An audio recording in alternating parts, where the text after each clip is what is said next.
First, wet the sponge, then shave off the hair on top of the prisoner's head, then place the wet sponge on their head. During electrocution, the current flows directly to their brain, so the prisoners won't suffer painful torture. That day, a rookie guard arrived. He got lazy and didn't wet the sponge before placing it on the prisoner's head. Soon, his colleague flipped the switch. Instantly, a powerful current surged through the prisoner's body.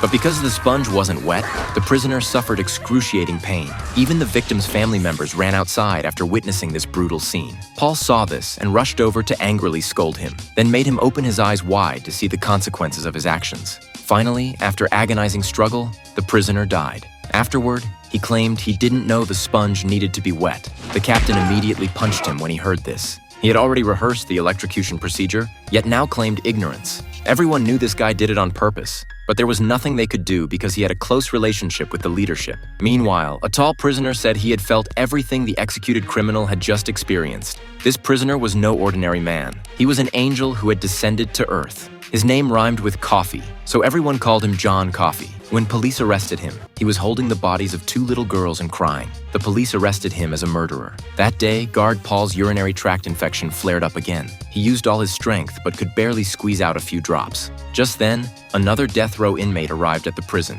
He looked vacant and seemed like an idiot, so everyone let their guard down. But Coffee warned Paul to be careful. As soon as they entered the cell, the prisoner suddenly attacked the guards. The unprepared guard was grabbed in a chokehold, and in the chaos, Paul got kicked in the groin. The rookie guard was too scared to move.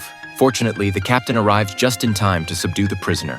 After all this commotion, Paul collapsed on the ground. Then Coffee told Paul to come over. Kind-hearted Paul struggled to walk over. Suddenly, Coffee grabbed him and then placed his other hand on Paul's groin. Then something strange happened. The lights in the cell grew brighter and brighter before exploding. Coffee opened his mouth wide, and a swarm of gray insects flew out. Paul asked in shock what he had done to him. Coffee said he had removed the disease from Paul's body. Paul felt the pain in his lower body had indeed disappeared. He hurried to the bathroom and discovered his urinary tract infection was actually cured. A smooth feeling he hadn't experienced in a long time filled his entire body. Next, Coffee would demonstrate even more miraculous powers. Today's film recommendation is The Green Mile. I apologize, but due to copyright restrictions, I can only share this much with you. Those interested can search for the original film. Thank you for watching, and we'll see you next time.